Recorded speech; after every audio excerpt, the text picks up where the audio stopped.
well, I guess I recognize how I have way more books on capital than I do capital. You should see my shelf. It's insane. I'm looking right at it, and I've got like the three yellow volumes of what is it called? Theory of surplus value. Yeah, theories of surplus value, and Not I the have like the two volumes, The Making of Capital by Rudolph, whatever his name is, the two volumes from the left press in Britain, Pluto. I think it's Pluto Press. yeah. And they're like a whole. And I have like the.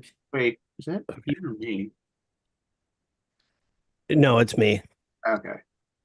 Sorry, I brought the YouTube up, and it just started playing. Oh, I should probably do that.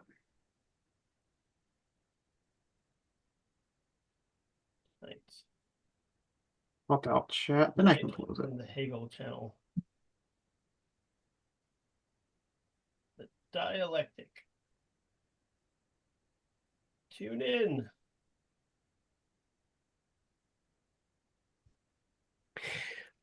I wish I were so much more prepared. I almost wish we could have a do-over because like all the pages that you highlighted from last time from all the different sources, like if I had read those and made notes and turned it into a PowerPoint, that would totally be awesome.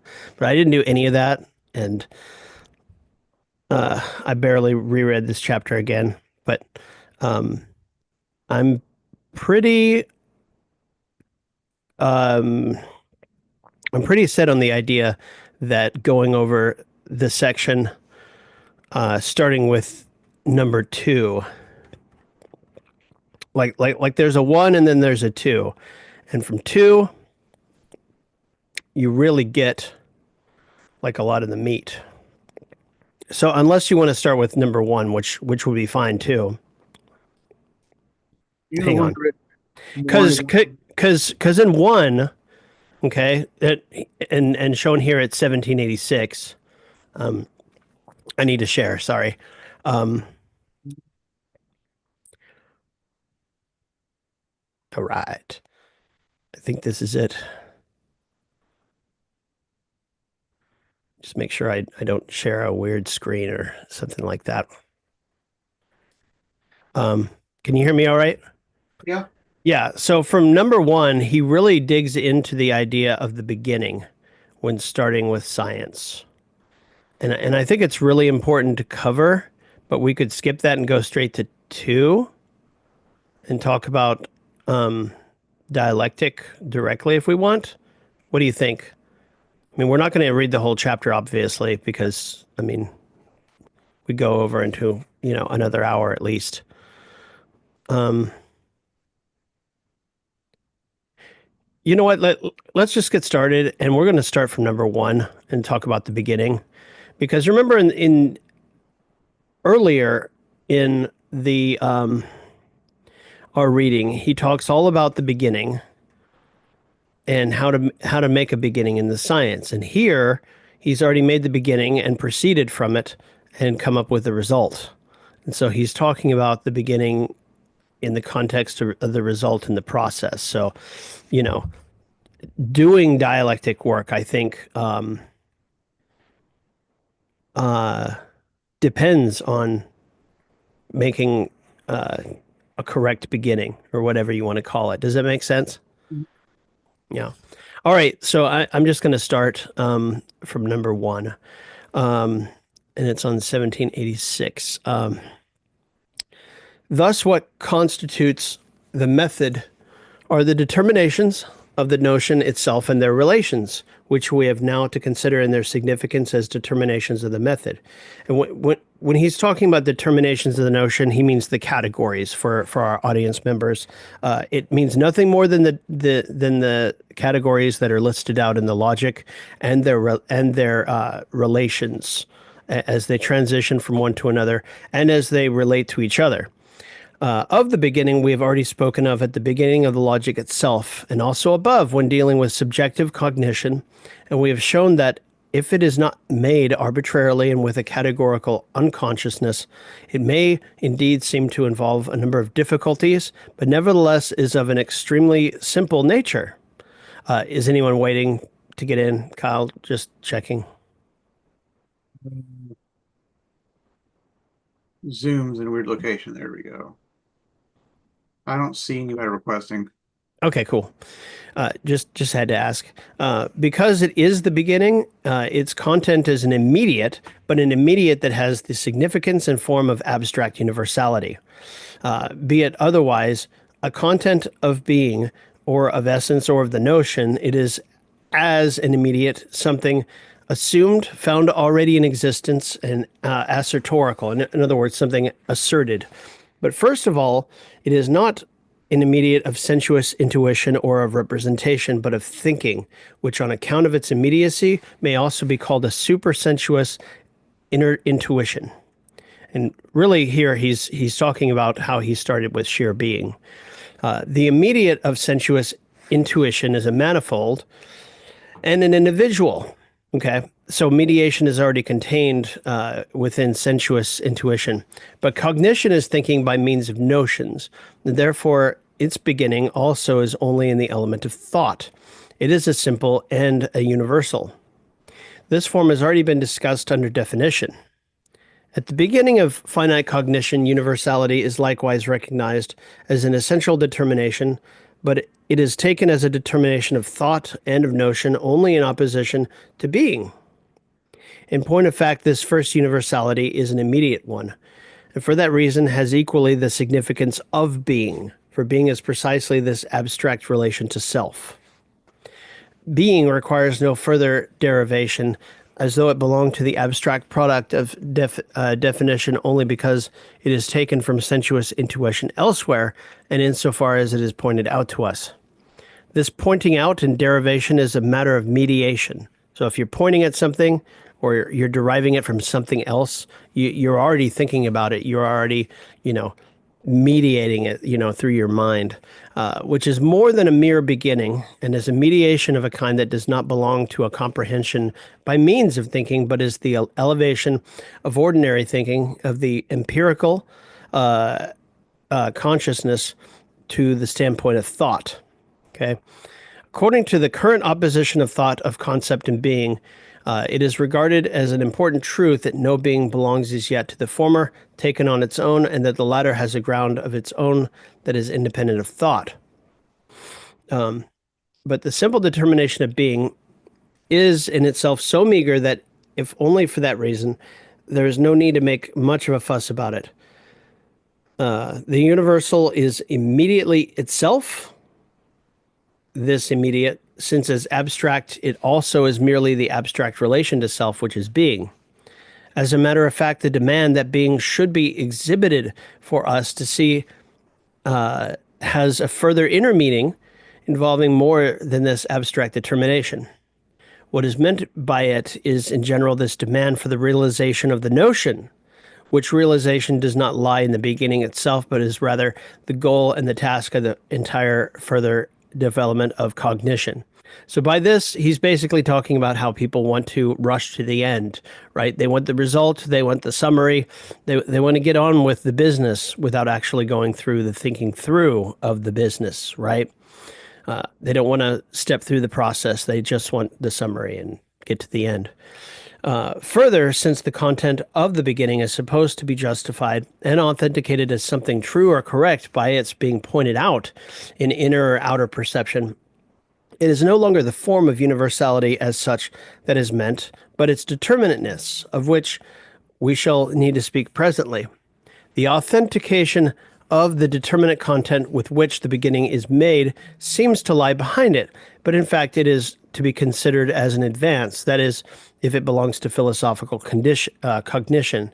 And here he's only talking about how the more concrete material seems to condition what is more abstract.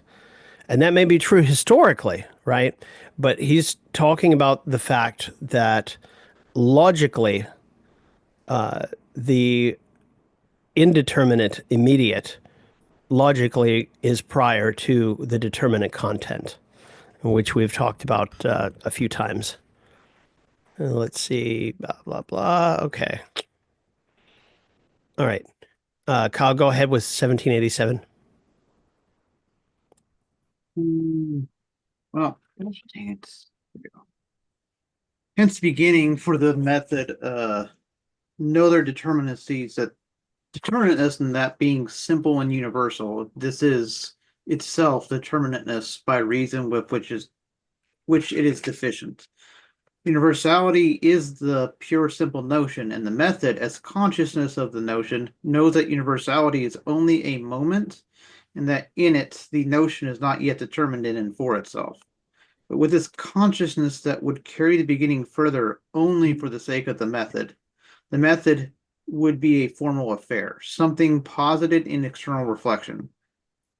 Since, however, it is the objective immanent form, the immediate of the beginning must be in its own self-deficient and endowed with the urge to carry itself further. But in the absolute method, universal has the value not of a mere abstraction, but of the objective universal.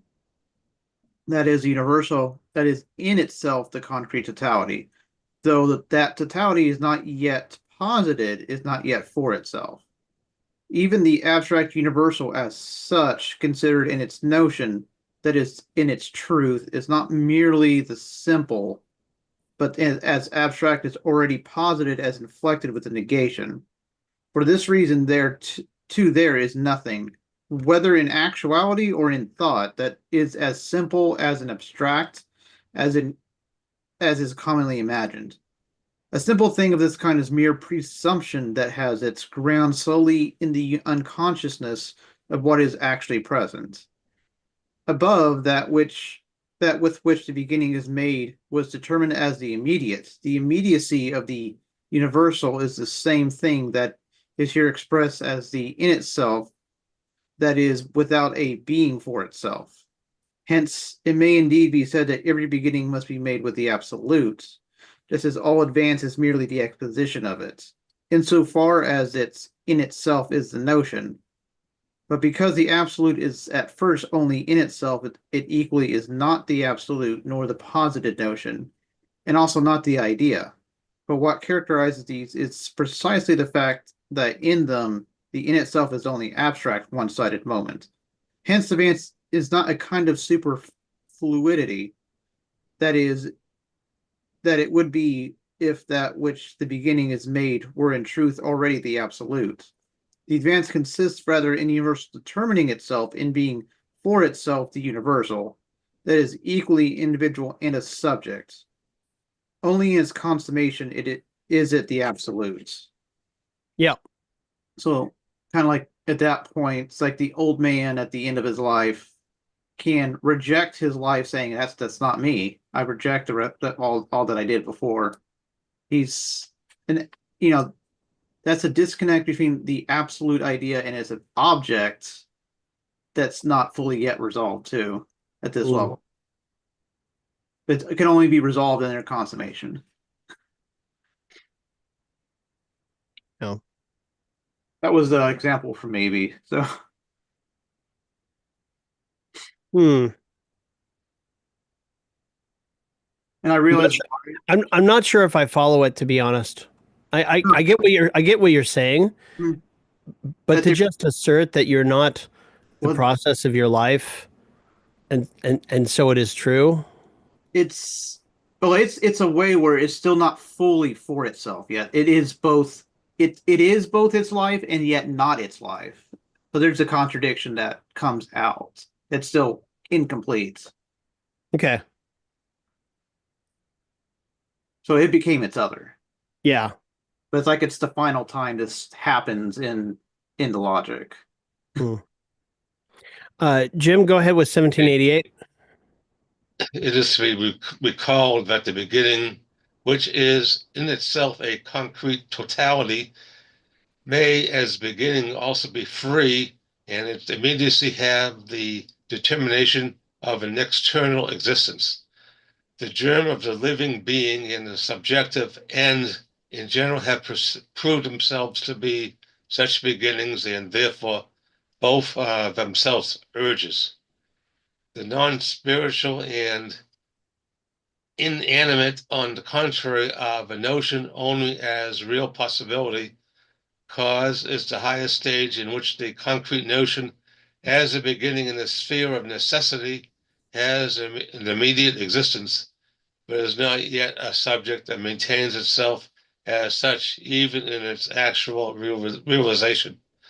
The sun, for example, and in general, all inanimate things are determinate concrete existences in which real possibility remains in inner totality, and the moments of the totality are not posited in subjective form in them, and insofar as they realize themselves, attain the existence by means of other corporeal individuals.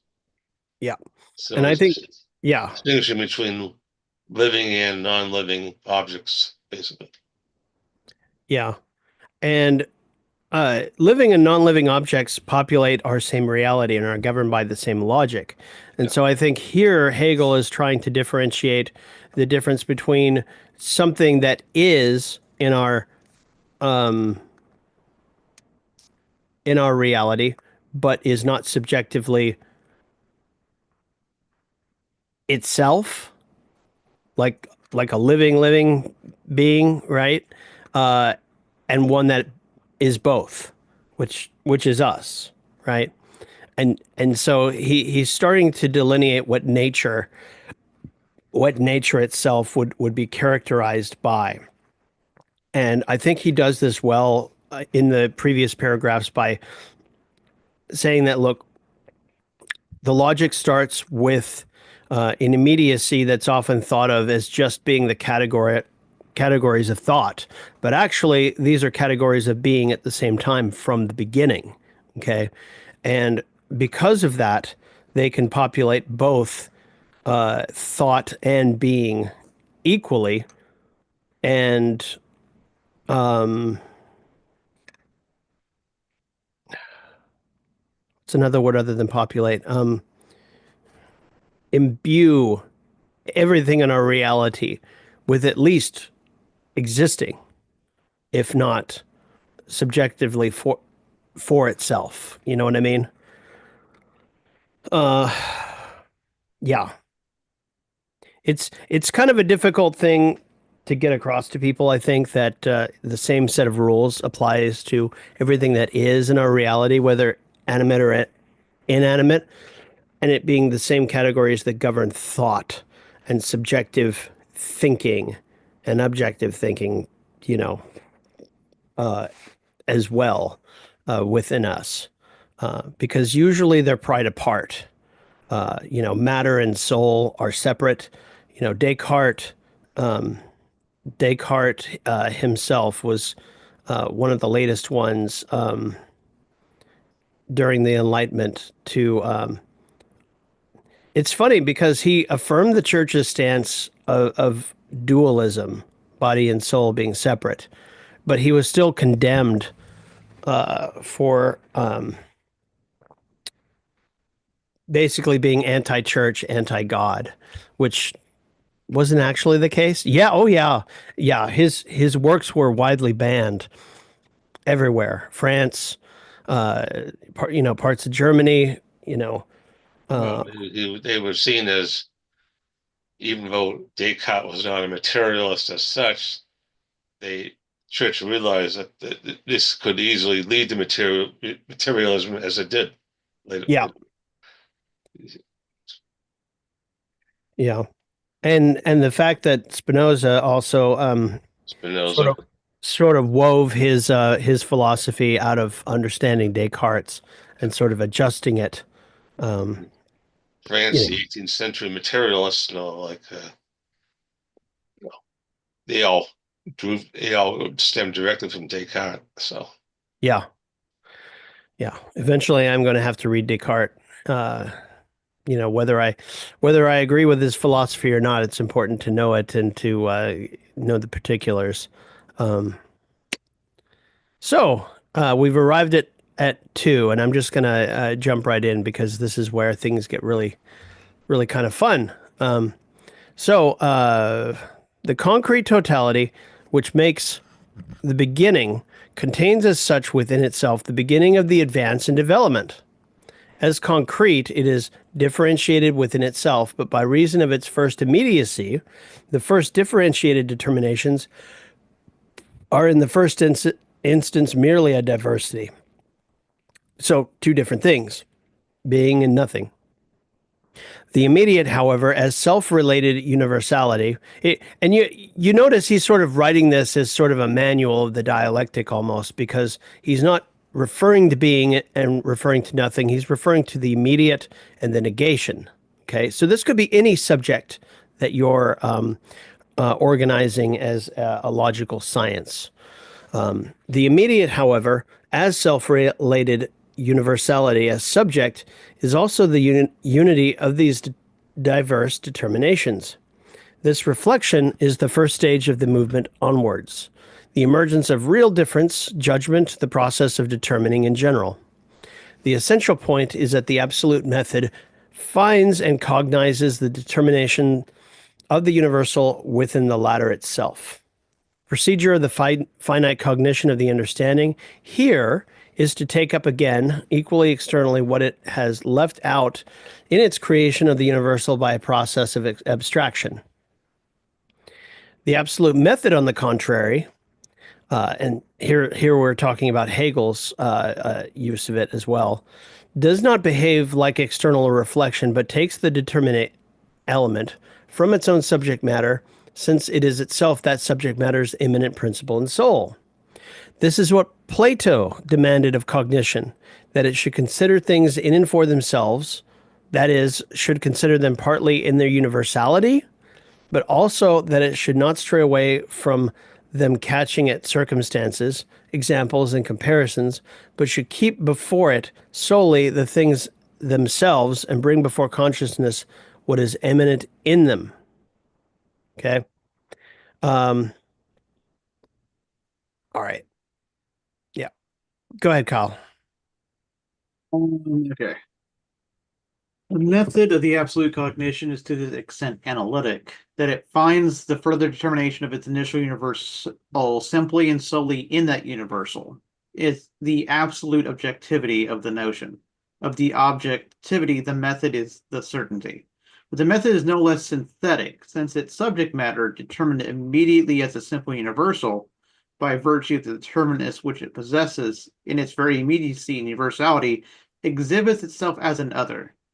This relation of differential elements, which the subject matter thus is within itself, is however, no longer the same thing as is meant by synthesis and finite cognition. The mere fact that the subject matter is no less analytical determination in general, that the relation is a relation within the notion, completely distinguish it from the latter synthesis. Yep. It's completely internal to the argument.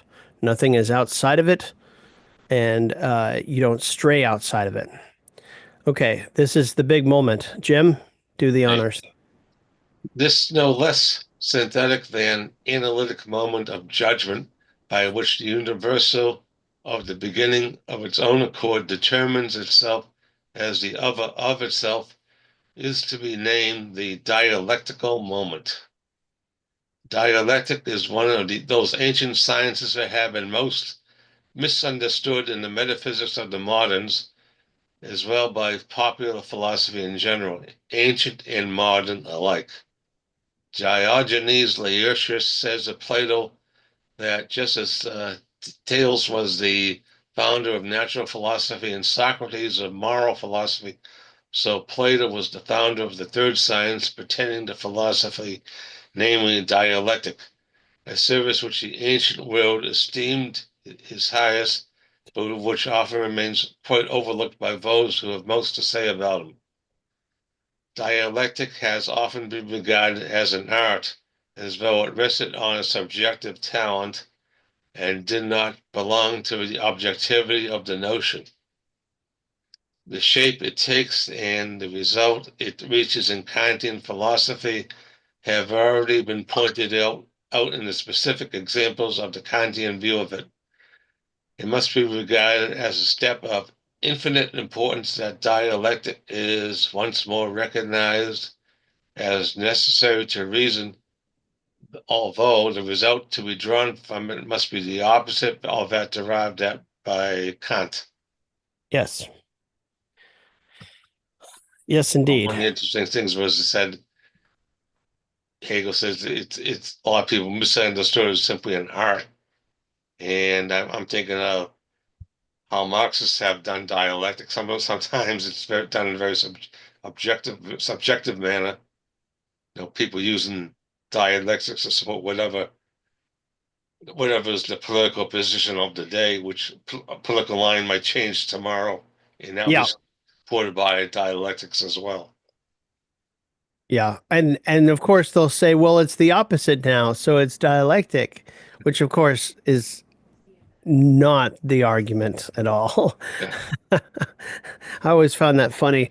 And yeah, exactly what you described, Jim. I think, dialectic almost becomes a literary flourish. Like I found a play on words and it looks dialectic, and so that must be what it is, instead of actually looking at the subject matter and what about it defines its dialectic, I guess you could say.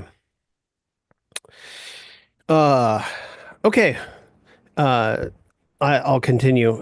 Besides the fact that dialectic is generally regarded as contingent, it usually takes the following more precise form. It is shown that there belongs to some subject matter or other, for example, the world, motion, point, and so on, some determination or other, for example,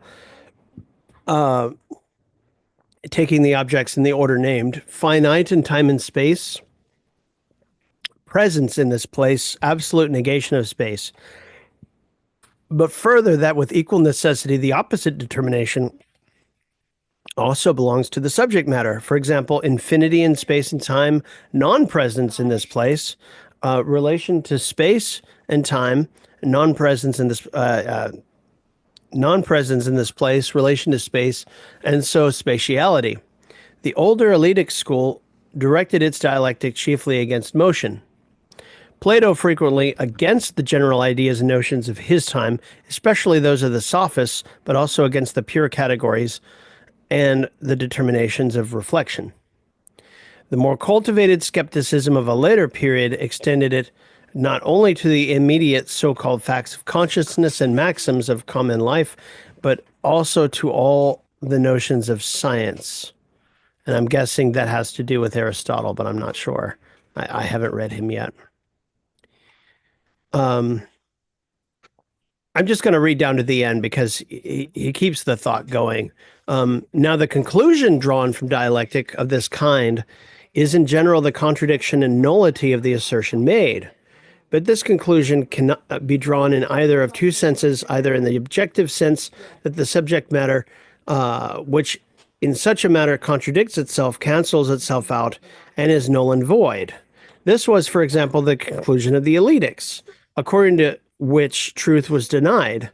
For example, to the world, to motion, to the point, or in the subjective sense that cognition is defective. One way of understanding the latter sense of the conclusion is that it is only this dialectic that imposes on us the trick of an illusion.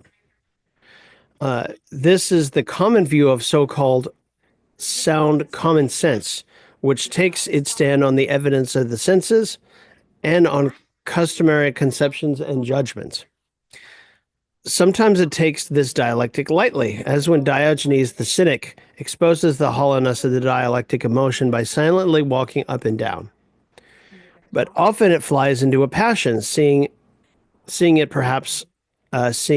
it in perhaps a piece of sheer foolery, or when morally important objects are concerned. An outrage that tries to unsettle what is essentially established and teaches how to supply wickedness with grounds. This is the view expressed in the Socratic dialectic against that of the sophists. And this is the indignation which turned in the opposite direction, cost even Socrates his life. In other words, he operationalized reason against local politics, and I mean that was it. At that point, it was the person with the bigger gun who won, unfortunately.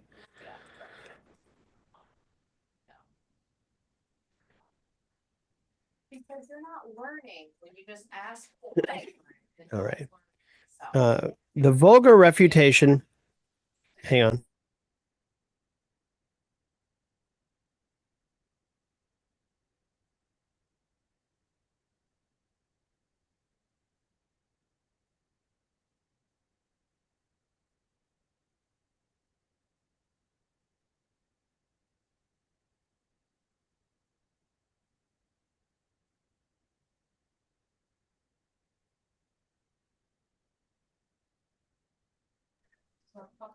Sorry. Uh, okay, where was I? Sorry, there was an argument. The vulgar refutation that opposes to thinking, as did Diogenes, sensuous consciousness, and imagines that in the latter it possesses the truth, like him walking up and down, must be left to itself.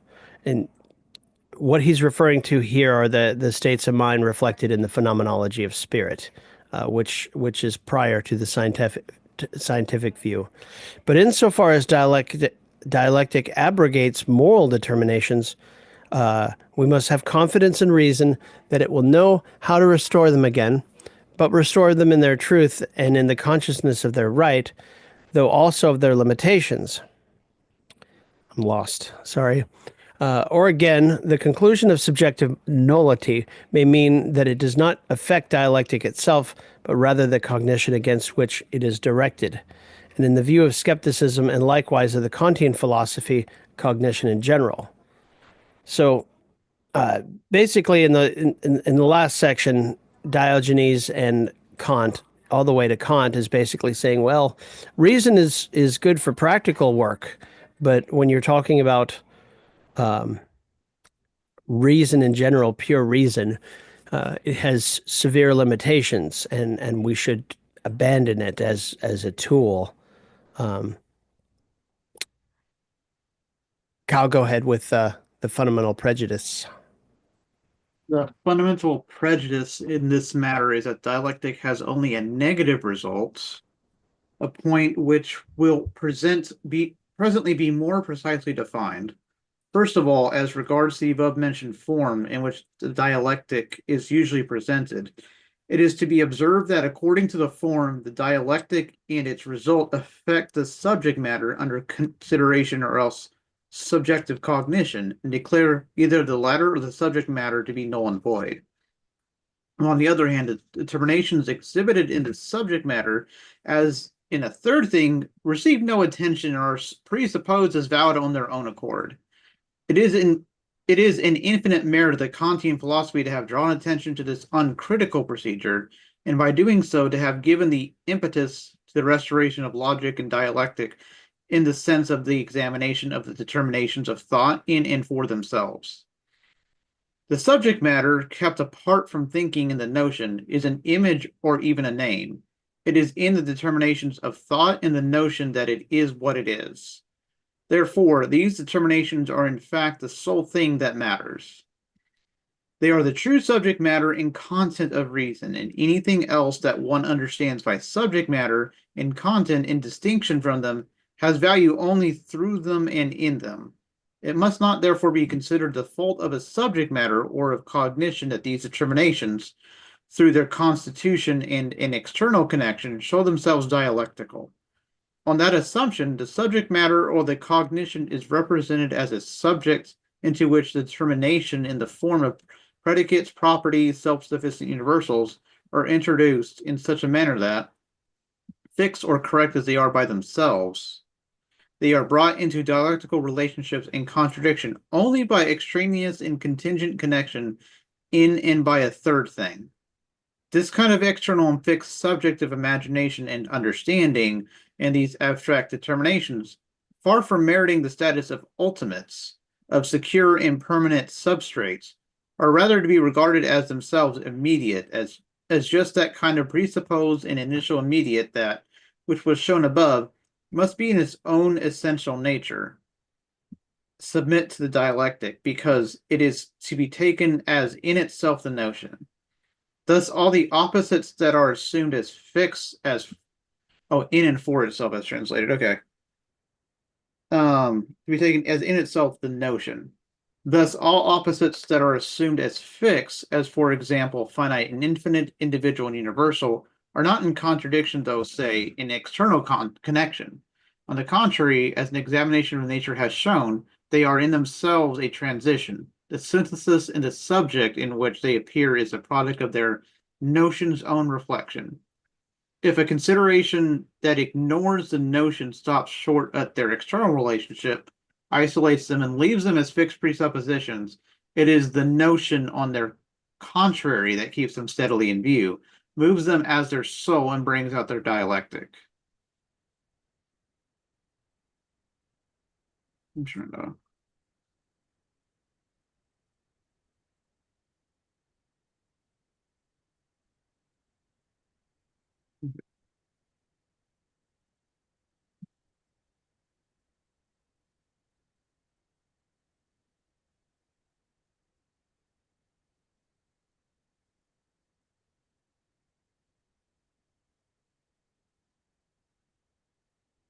You're muted, Matt, somehow. Sorry about that. I turned off my mic. So Yeah. what he's talking about here, where, he's talking about how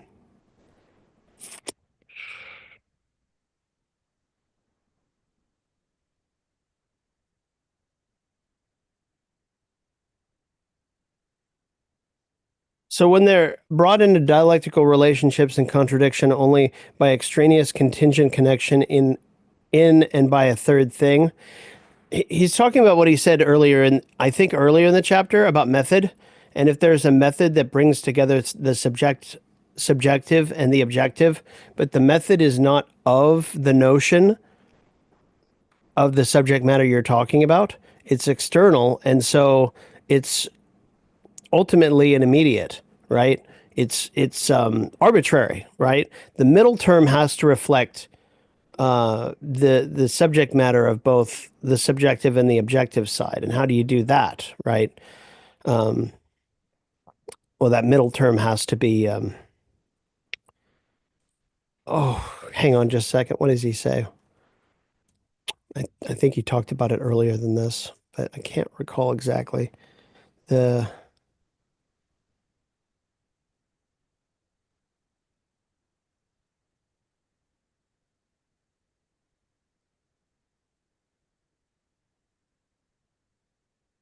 He talks about the formal syllogism.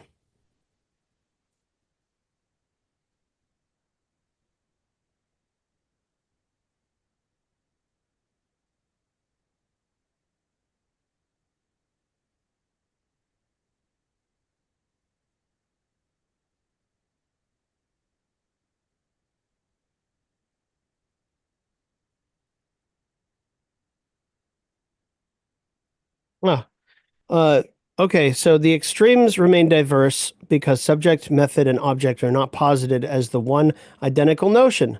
The syllogism is therefore still the formal syllogism. The premises in which the subject posits the form on its side as its method is an immediate determination and therefore contains the determinations of form as we have seen of definition. And then he says, in true cognition, on the contrary, the method is not merely an aggregate of certain determinations, but the notion that is determined in and for itself. And the notion is the middle term only because it has equally the significance of the objective, and consequently, in conclusion, the objective does not merely attain an external determinateness by means of the method, but is posited in its identity with the subjective notion. So, yeah. So there you go. Probably should have read that right before 1 and 2, but that's all right.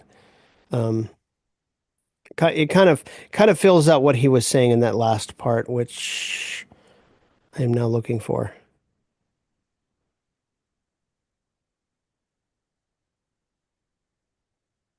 Okay, Jim. Now this is the very standpoint.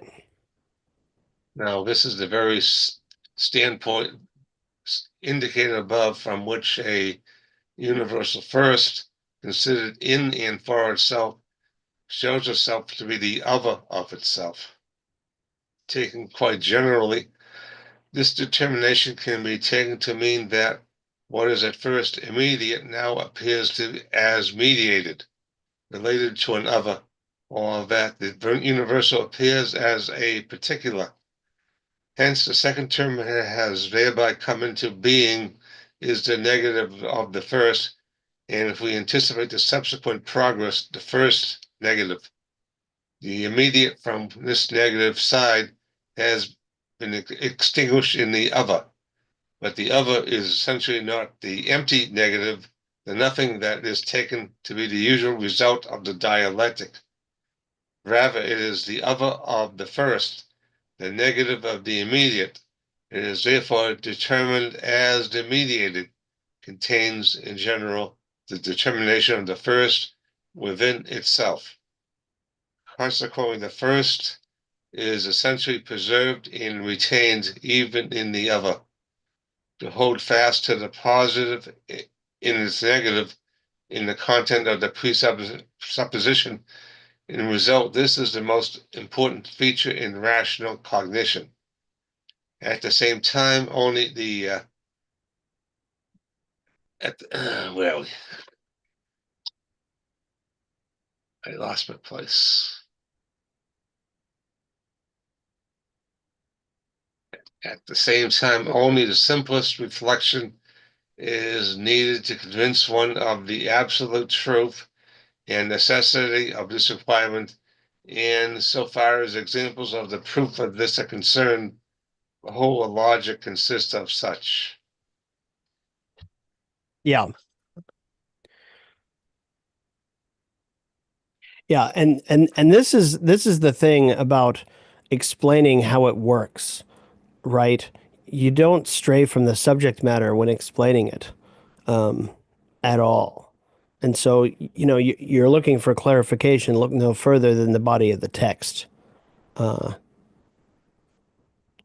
which, um, the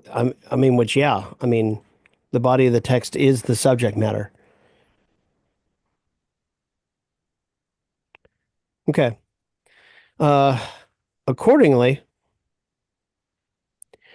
what we now have before us is the mediated, which to begin with, or if it is likewise taken immediately, is also a simple determination.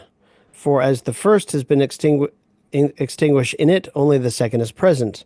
Now, since the first also is contained in the second, and the latter is the truth of the former, this unity can be expressed as a proposition in which the immediate is put as subject and the mediated as its predicate. For example, the finite is infinite, one is many, the individual is the universal. However, the inadequate form of such propositions is at once obvious. In treating of the judgment, it has been shown that its form in general and most of all the immediate form of the positive judgment is incapable of holding within its grasp speculative determinations and truth. Okay? The direct supplement to it, the negative judgment, would at least have to be added as well. In the judgment, the first, as subject, has the illusory show of a self-dependent subsistence, whereas it is sublated in its predicate as in its other.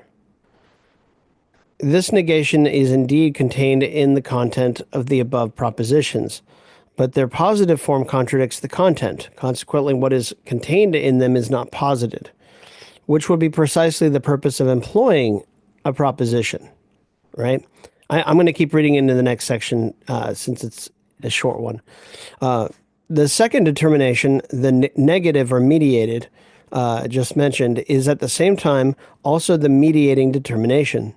It may be taken in the first instance as a simple determination, but in its truth, it is a relation or relationship. For it is the negative, but the negative of the positive, and includes the positive within itself.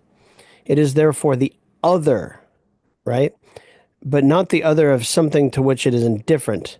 In that case, it would not be an other, nor a relation or relationship. Rather, it is the other in its own self, the other of another.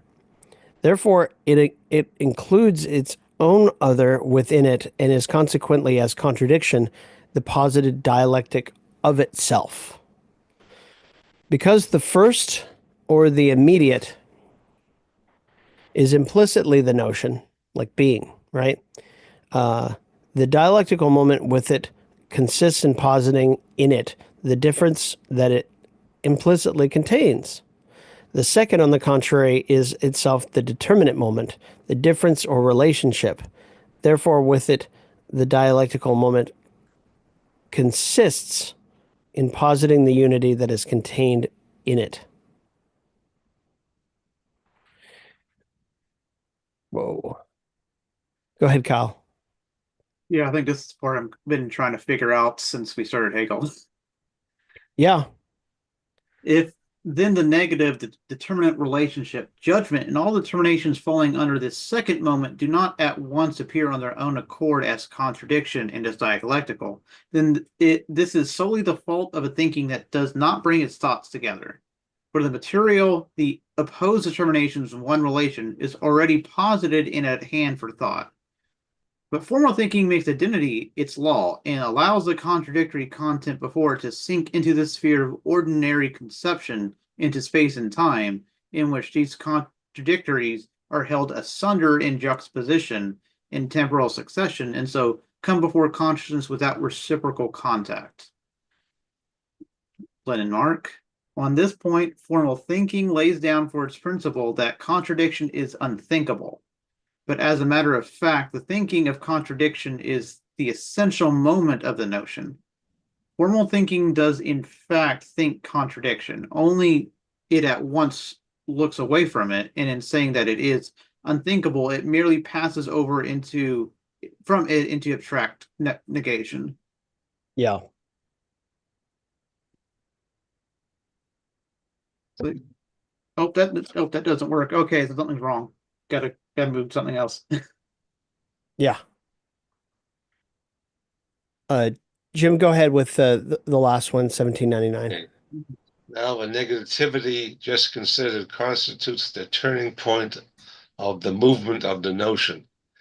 It is a simple point of the negative relation to self, the innermost source of all activity, of all animate and spiritual self-movement, the dialectical soul that everything true possesses and through which alone it is true. For on this subjectivity alone rests the sublating of the opposition between the notion and reality and the unity that is truth. The second negative, the negative of the negative at which we have arrived, is this sublating of the contradiction. But just as little as the contradiction is in an act of external reflection, but rather the innermost, most objective moment of life and spirit through which a subject, a person, a free being exists. Yeah.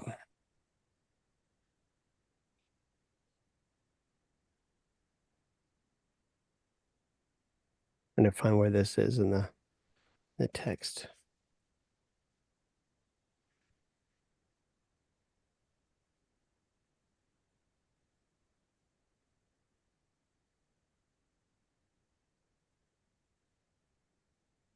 Okay. 1801.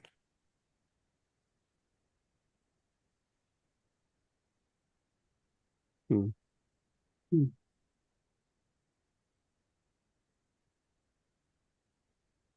All right, I'm going to carry on, but he's definitely narrating in general the steps of the dialectic here, and yeah, the relation of the negative to itself is to be regarded as the second premise of the whole syllogism. If the terms analytic and synthetic are employed as opposites, the first premise may be regarded as the analytic moment, for in it the immediate stands in immediate relationship to its other, and therefore passes over, or rather has passed over into, although this relation, as already remarked, is also synthetic, precisely because that into which it passes over is its other. The second premise here under consideration may be defined as synthetic, since it is the relation of the differentiated term as such to the term from which it was differentiated. Just as the first premise is the moment of universality and communication, so the second is determined by individuality, which in its relation to its other is primarily exclusive for itself and different. The negative appears as the mediating element since it includes within itself and the immediate whose negation it is. So far as these two determinations are taken in some relationship or other as externally related, the negative is only the formal mediating element, but as absolute negativity, the negative moment of absolute mediation is the unity, which is subjectivity and soul. And I'm going to keep going into 1801 so that we can. I'm not sure we're going to get all the way to the end, but I want to narrate as much of this as we can. In this turning point of the method, the course of cognition at the same time returns into itself. As self-sublating contradiction, this negativity is the restoration of the first immediacy, of simple universality. For the other of the other, the negative is immediately the positive, the identical, the universal. If one insists on counting, this second immediate is, in the course of the method as a whole, the third term to the first immediate and the mediated. It is also, however, the third term to the first or formal negative and to absolute negativity or the second negative.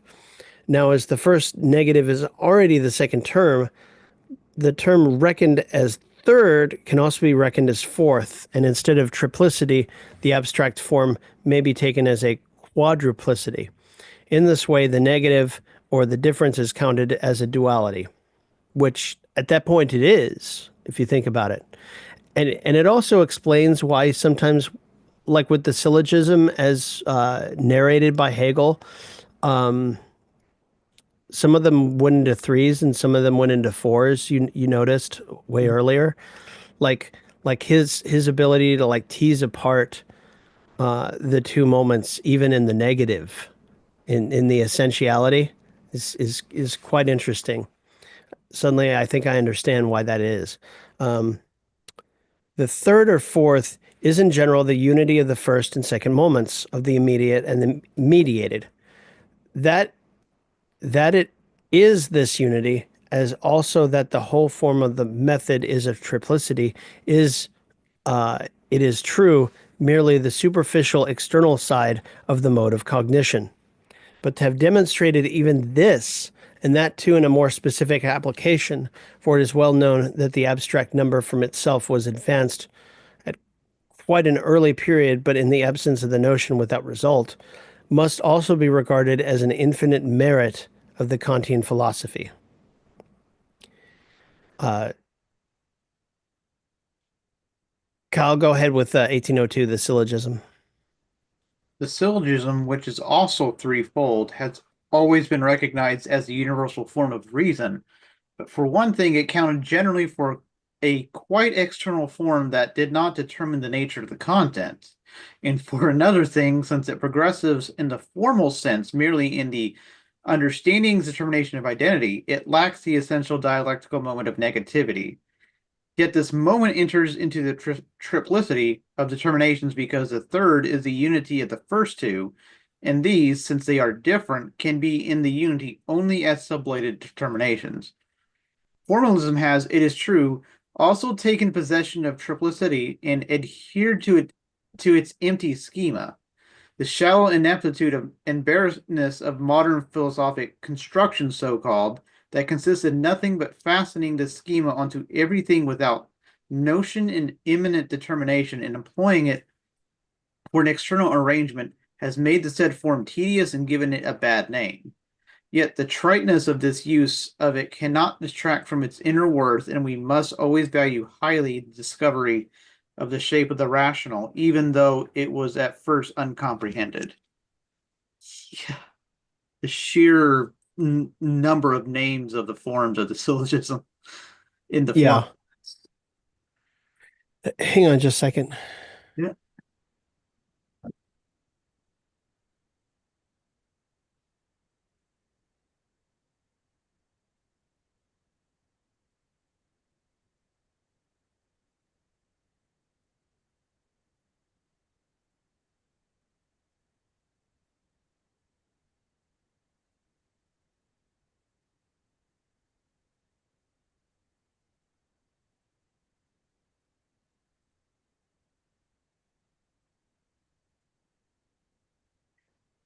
Uh, Jim, go ahead with 1803. Now, more precisely, the third is the immediate, but the immediate resulting from sublation of mediation, the simple resulting from sublation of difference, the positive resulting from the sublation of the negative, the notion that has realized itself by means of its otherness and by the sublation of this reality has become united with itself and has restored its absolute reality, its simple relation to itself. This result is therefore the truth. It is equally immediacy and mediation, but such forms of judgment as the third is immediacy and mediation, or it is the unity of them, are not capable of grasping it, for it is not a quiescent third, but precisely as this unity is self-mediating movement and activity, as that with which we began was the universal, so the result is the individual, a concrete, the subject, but the former is in itself, the latter is now equally for itself. The universal is posited in the subject. The first two moments of the triplicity are abstract, untrue moments, which for that very reason are dialectical, and through this their negativity makes themselves into the subject. The notion itself is for us, in the first instance, like the universal, but is in itself, and the negative that is for itself, and is also the third, that which is both in and for itself. The universal that runs through all the moments of the syllogism, but the third is the conclusion in which the notion, through its negativity, is mediated with itself and thereby posited for itself as the universal and the identity of its moments. So even the form in which we read the syllogisms lies to us in the formal aspect. Like we see three, but really there's a lot more packed into those notions because of immediacy and mediation and their unity than appears on the surface. This this section 1803,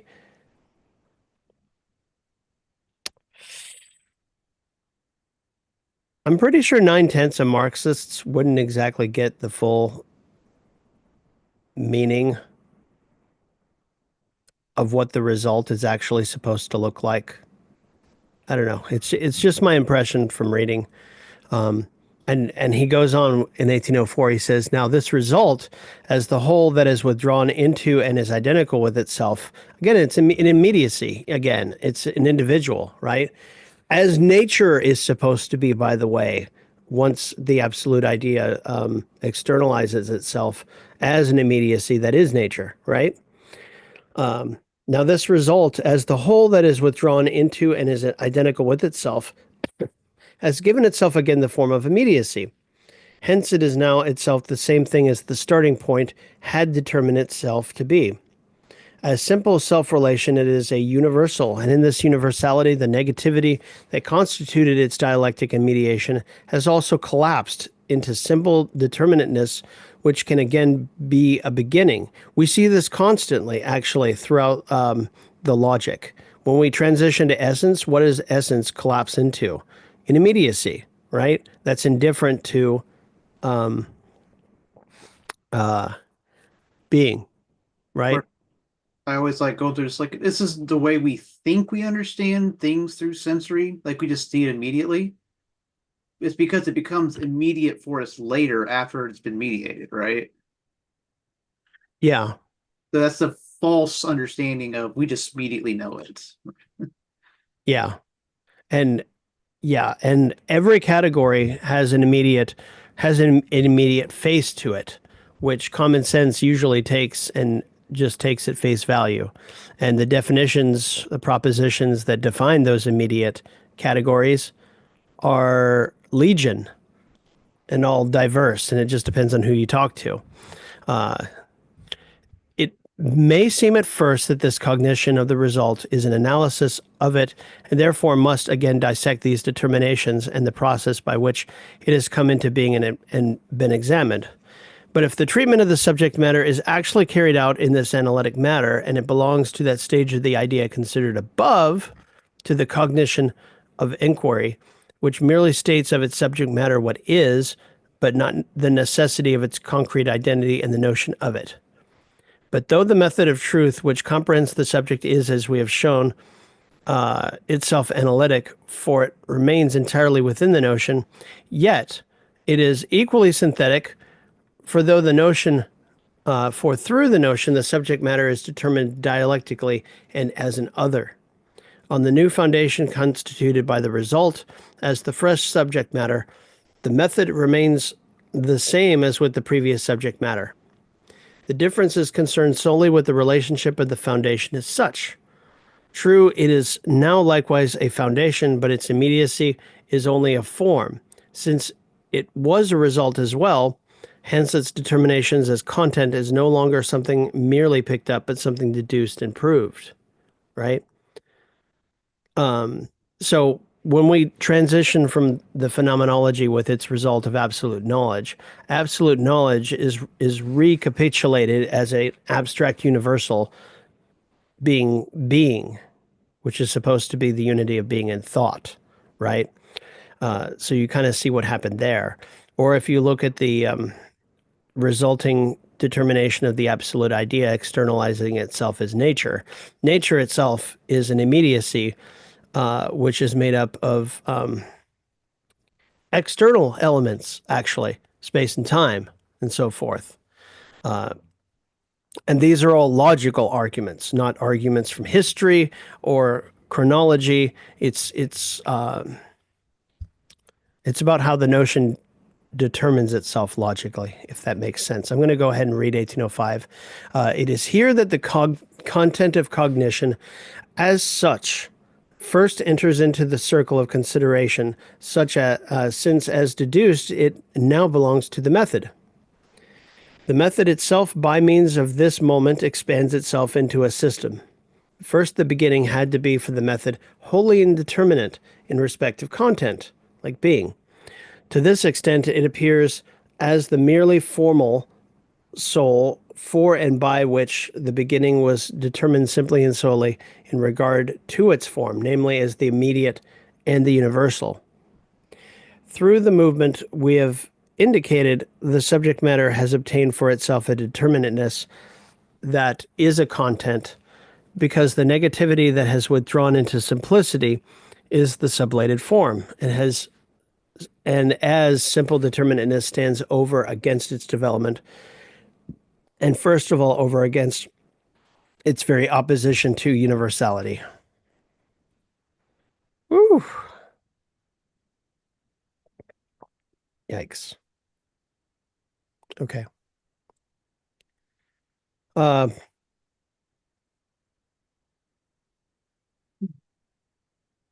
So it's 9:04. I'm almost wondering if we should turn this into a two-parter and come back and finish from 1806 to the end. I mean, I think part and of then it talk. is that maybe is going over the encyclopedia logic direction, which does go for the absolute idea going to nature. And I'm assuming that happens way later in this chapter as well, right? Yeah. Okay. Yeah, because she, not she, but Hegel describes the dialectic in detail here, and then he segues into Okay. the immediate, Yeah. more specifically into the immediacy of the notion absolute idea. Yeah, I think we're gonna have to, especially because it's like two different things being described in full here. Yeah.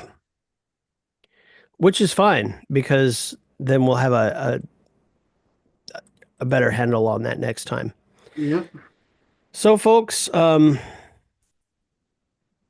more or less, we've covered the steps of the dialectic and what the dialectic consists of, which is more than what can be shown on the surface, and why the description of it, even in the first chapter, going from being to nothing to becoming, and from there to becoming the determinate being, is so complicated because even if you just look at it syllogistically, you kind of have to have sub steps under each of those syllogistic steps just to get the whole thing. It's more complicated because of the sublation, the preservation of the previous notion, and so forth. So next time, like Kyle said, we'll go from 1806 to the end and talk about the progress from absolute idea to the externalization to nature, and we'll probably talk about more of the commentaries involved. Does anyone have anything else, or can we call that good? Well, I was thinking about what Marx had promised he was going to write a synopsis of the dialectical method, and he never did. But if he had done it, would have he just been summarizing this, or would he have written something completely different? You know, the way Hegel puts it here is so general, Yeah. that I don't think he could have afforded to miss what's here, you know, in order to, even in trying to populate what would be essentially a materialist dialectic that sort of starts from the concrete reality side as opposed to the thought side. But I mean, even it's funny I say that, and I think Hegel also says that in this chapter. But considering the notion of being reflects both existence as well as thought, it's kind of hard. It's kind of hard to peel one off from the other. It's more like a matter of accent. As we proceed through the logic from the beginning all the way to the end, we've noticed that as we've gone from each notion to notion, from the immediate to the mediated to the full notion of what the notion was supposed to be, right? We've noticed that the accent shifts from the being to the nothing, from existence to negativity, right?